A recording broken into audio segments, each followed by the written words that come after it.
కూటమి ప్రభుత్వం వచ్చి 2 సంవత్సరాలు పూర్తయిందమ్మా. మూడో సంవత్సరంలోకి అడుగు పెట్టారు కదా. ప్రస్తుతం మహిళలకి ఈ కూటమి ప్రభుత్వంలో భద్రత ఏ విధంగా ఉంది అని అనుకుంటున్నారు మీరు? కూటమి ప్రభుత్వం వచ్చి మూడో ఏడు వచ్చినా గానీ మహిళలకు భద్రత ఎక్కడ ఉంది మేడం? అసలుకి మహిళలకు భద్రతే లేదు. ఎక్కడ మహిళలకి నాకు తెలిసి అయితే సుమారు 50-40 మంది దాకా మహిళలకి నాకు తెలిసిన వరకు భద్రత లేకుండా పోయింది. ఇలా బడికి వెళ్ళిన పిల్లలు ఇంట్లోకి రావట్లేదు. చిన్న పిల్లలకి ఎంతో మంది మానభంగాలు చేస్తున్నారు, కానీ సమాధానం లేదు. ప్రభుత్వము మరి ఈ టీడీపీ ప్రభుత్వం వచ్చిన తర్వాత ఎక్కడ భద్రత ఉంది మహిళకి? మహిళల్ని మంచిగానే పొయ్య మహిళల్ని తీసుకెళ్లి పాడు చేస్తున్నారు. మరి మహిళలను తీసుకెళ్లి ఈ రకంగా చిన్న పిల్లల్ని తీసుకెళ్లి పాడు చేస్తున్నారు. మరి చిన్న పిల్లల్ని చంపుతున్నారు. ఎక్కడైనా తీసుకొచ్చి ఎందుకు చంపారని ఒక్కడని ఉరిదీస్తే రెండో వాళ్ళు మహిళ జోలిపోరు. మరి హోమ్ మినిస్టర్ అనిత గారు లా అండ్ ఆర్డర్ అంతా సక్రమంగానే ఉంది మేము వచ్చిన తర్వాత అంటున్నారు. ఉంది మేడం. ఆమె కూతురుకి ఆమె కొడుకుంది. చంద్రబాబు నాయుడు ఇంటికి, లోకేష్ ఇంటికి, పవన్ కళ్యాణ్ ఇంటికను ఆమెకు మాత్రం ఉంది భద్రత. వాళ్ళు టీడీపీ వాళ్ళకి భద్రత ఉంది. అదో ప్రజలకు భద్రత లేదు.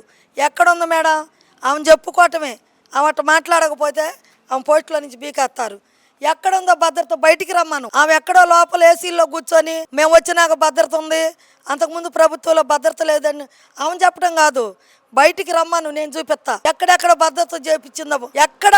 మరి ఎక్కడ బాపట్లో ఒక అమ్మాయిని చంపేశారు రైల్వే స్టేషన్ దగ్గర. అక్కడికి వెళ్ళింది 10 గంటకే. మరి వాళ్ళకి ఏం న్యాయం చేసింది? వాడిని ఉరి తీసిందా? ఉరి తీయాలి కదా లెక్కమా. ఇంటే ఒకరిని ఉరి తీస్తే రెండో వాడు మహిళలు జోరిపారు కదా. మరి ఇంకెక్కడుందో భద్రత?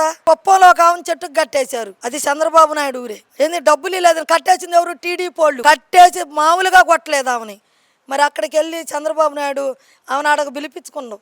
మరి పరామర్శించారా? ఏం పోయి మరి కేసు పెట్టారు. ఆ కేసు ఏం చేశారు? డబ్బు ఇవ్వాల్సింటే కొడతారా? టీడీపీ వాళ్ళు అప్పిస్తే కొడతారా? కొట్టమని చెప్పారా? చెట్లకు కట్టేసి. ఏం భద్రత మేడం? ఎక్కడుంది మేడం భద్రత? ఏ ఊళ్ళో భద్రత ఉందో చెప్పమను. చెప్పమని అనితే నేను పలానా చోట భద్రత ఉందని. ఆడవాళ్ళకి అసలు భద్రత లేదు. ఆడవాళ్ళు అసలు రేత్రి ఇంట్లో పనుకుంటేనే ఏ టీడీపీ కూడా వచ్చి తంత్రాన్ని భయం పడుతుంది. ఎక్కడుందో భద్రత? చెప్పమనండి ఆమెని. భద్రతే లేదు అసలుకి. ఈ ప్రభుత్వం వచ్చినాక ఈ ప్రభుత్వానికి సిద్ధశుద్ధి లేదు. వాళ్ళు ఏం చేయాలంటే అది చేస్తున్నారు. ఎక్కడ మేడం భద్రత? మరి ఈ ప్రభుత్వం మంచి ప్రభుత్వం అని అంటున్నారు కదమ్మా. వాళ్ళు కొట్టుకుంటేట్టు మేడం డబ్బాలు. ఈ ప్రభుత్వం మంచి ప్రభుత్వం కాదు. మంచి ప్రభుత్వం అయితే ప్రజలందరూ ఎందుకు ఏడుతున్నారు? ఇలా వాళ్ళు మంచి ప్రభుత్వం అయితే దేశం అంతా నిరాహార దీక్షలు చేస్తా రోడ్లకి ఎందుకు ఎక్కారు మేడం? జగన్ ఉన్నప్పుడు రోడ్లకి ఎక్కలేదు ధర్నాలకు దీక్షలకి. మరి ఇలా మంచి ప్రభుత్వం అయితే 3 రోజుల నుంచి దీక్షలకి ఎందుకు కూర్చున్నారు? ధర్నాలు ఎందుకు చేస్తున్నారు? ఏంటి మంచి ప్రభుత్వం? వాళ్ళు చెప్పుకుంటేట ప్రజల్లోకి వచ్చి అడగమాను. ఒకటి మేడం, మంచి ప్రభుత్వం మేము అన్నీ చేసామని చెప్తున్నారు కదా. ఇలా జగన్మోహన్ రెడ్డి ఊళ్ళల్లోకి వస్తే ఆయన స్పందన ప్రజలు ఎలా ఉండారో ప్రజలు చూస్తున్నారు, గమనిస్తున్నారు. వాళ్ళు ఎవరినైనా చంద్రబాబు నాయుడిని కొడుకుని అటు రమ్మను. వాళ్ళు నాకు తెలుసు మేడం, వాళ్ళు బిర్యానీ ఇస్తారు, 200 డబ్బులు ఇస్తారు. బిర్యానీ ఇస్తారు, 200 డబ్బులు ఇస్తారు. మగవాడికేమో సీసా ఇస్తారు. ఎవరు? టీడీపీ వాళ్ళు మేడం, నాకు తెలుసు. వాళ్ళు డబ్బులు ఇస్తే చేస్తారు. అదేంటి మరి జగన్మోహన్ రెడ్డి గారు డబ్బులు ఇచ్చి మనుషులు పిలిపించుకుంటున్నారు అంటున్నారు? జగన్మోహన్ రెడ్డి గారు ఎవరికి డబ్బులు ఇచ్చాడో చెప్పమాను. వాళ్ళు కూడా చెప్పాలి కదా. మాకు డబ్బులు ఇచ్చి వెళ్ళాము. జగన్మోహన్ రెడ్డి మీద ఉన్న ప్రేమతో, అభిమానంతో, ఆయన మీద ఉన్న గౌరవంతో ఒకింటి కొడుకులా, ఒకింటి తమ్ముడులా, ఒకింటి అన్నలా మా అన్న వస్తుండో మా తమ్ముడు వస్తుండని అరుగులెత్తుకుంటూ పోతారు. మరి అచ్చెన్నాయుడు గారు బ్లేడ్ బ్యాచ్ అంతా వచ్చారు, రైతులు కాదు వచ్చిందని చెప్పి మరి రీసెంట్గా స్టేట్మెంట్ ఇచ్చారు కదమ్మా. అచ్చెన్నాయుడికి ఏం తెలుసు మేడం గారు?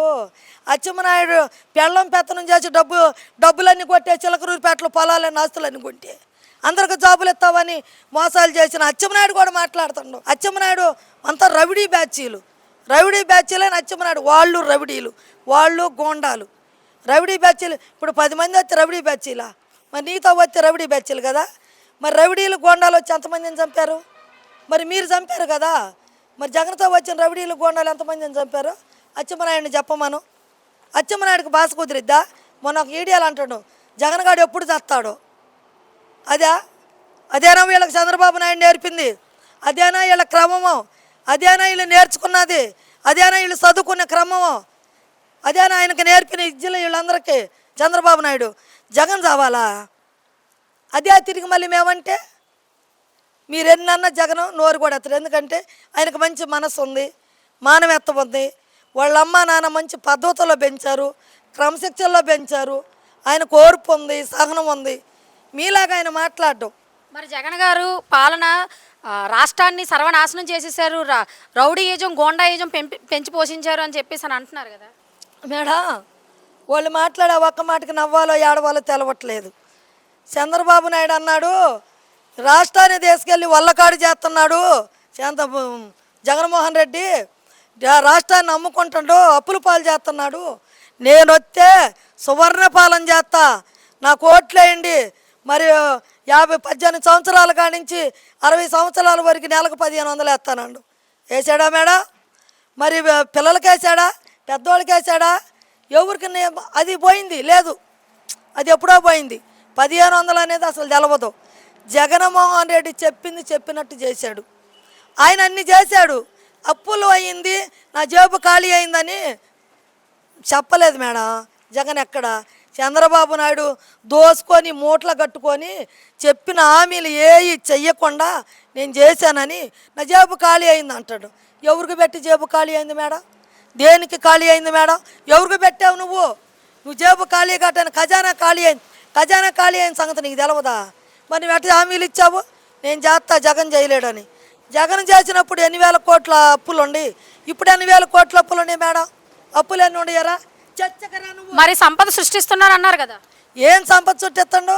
ఇంటింటికి అమ్ముకునే సంపద, ప్రజలు ఎత్తురు తాగటమా మేడం? కూలికి వెళితే మిరవకాయలకి పనులకి పచ్చాక్కుపోతే జగన్మోహన్ రెడ్డి గారు ఉన్నప్పుడు 500, 600 మేడం. మిరవకాయలకి వెళ్తే పచ్చాక్కు కూలికి గుచ్చడానికి పోతే 1200 మేడం. మిరవకాయలకు పోతే 200 మేడం. ఈ 2 సంవత్సరాలు మించి 600 ఏడా, 200 ఏడా మేడం? ప్రజల కడుపు కొట్టుకుండా మేడం. కొట్లో నూనె కేజీ నూనె ఎంత మేడం? కందిపప్పు ఎంత? సరుకులు ఒక్కొక్క సరుకులు ఎదవదు. ఉల్లిపాయలు కేజీ 40 రూపాయలు. మరి ఇదంతా మా సొమ్మే కదా మేడం? నువ్వు దాచుకుంటున్నావు కదా. మా కష్టార్జితం నీ బాబు గడు సొమ్మ. ఎవరిది? సంపద దోసుకొని ఇప్పుడు నువ్వు దోసుకునేది ఎవరిది?